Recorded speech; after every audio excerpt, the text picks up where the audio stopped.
சுவாசிப்பேன்.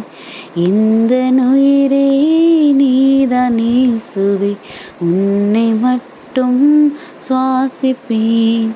நான் உன்னை மறந்தாலும் நீ என்னை மறவாமல், நான் உன்னை மறந்தாலும் நீ என்னை மறவாமல், என் மீது பாசம் கொண்டாய், என் நெஞ்சில் வாசம் செய்தாய்.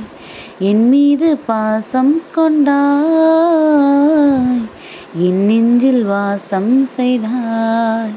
இந்த உயிரே நீதான் இயேசுவே, உன்னை மட்டும் சுவாசிப்பேன். கல்வாரி நினைவுகள்தான் என் வாழ்வில் வரமாகுமே, உன்னோடு ஒன்றாகினாய் என் வாழ்வில் வளமாகுமே. உணவாய் எழுந்து ஏனில் வந்து, என் உணர்வாய் கலந்து உயிர் சுமந்தாய். மெழுகாய் உருகி ஒளிர்ந்திடவே உனது ஆற்றல் வேண்டுமே. இந்த உயிரே நீதான் இயேசுவே, உன்னை மட்டும் சுவாசிப்பேன். ஹாய் குட்டீஸ், எல்லோரும் எப்படி இருக்கிறீங்க? நல்லா இருக்கீங்களா? ஹாப்பியாக இருக்கீங்களா? ரொம்பவே சூப்பராக, ரொம்ப அருமையாக ஏசப்பா இந்த காலை பொழுது நமக்கு கொடுத்துருக்குறாங்க.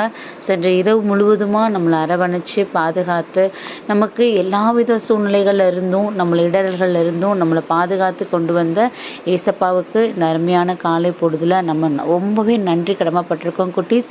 ஸோ அவருடைய அரவணைப்பும், அவருடைய வழிகாட்டுதலும், அவருடைய உடனிருப்பும் மட்டும்தான் நம்மளை எப்பயுமே பலப்படுத்தும், நம்மளை எப்பயுமே ஸ்ட்ராங்காக்கும். அப்படிங்கிறதுல நம்ம எந்த ஒரு மாற்று கருத்துமே வச்சுருக்கக்கூடாது.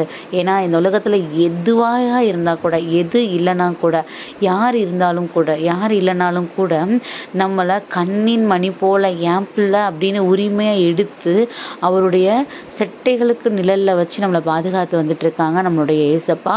ஸோ அவருடைய உடனிருப்பு இருக்கும்போது நம்ம எதுக்காகவும் நம்ம சோர்ந்து போயிடக்கூடாது குட்டீஸ். இன்றைக்கி பார்த்தீங்கன்னா அருமையான பாடல். அவர் நம்மளை என்ன பண்ணுறாரு, அவருடைய உயிராக இருக்கிறாரு. அவர் வெறும் வார்த்தைக்காக மட்டும் அப்படி சொல்லலை, அவருடைய உயிர் மூச்சு தான் நம்ம எல்லாருக்குள்ளேயும் இருந்து நமக்கு வாழ்க்கையை கொடுத்துட்ருக்குது. அப்படி தானே குட்டீஸ்? நம்மளோட உயிர் மூச்சு இல்லைன்னா நம்மளால் இருக்க முடியுமா? கண்டிப்பாக இருக்க முடியாது. அப்போ அந்த உயிர் மூச்சுக்கு காரணமானவங்க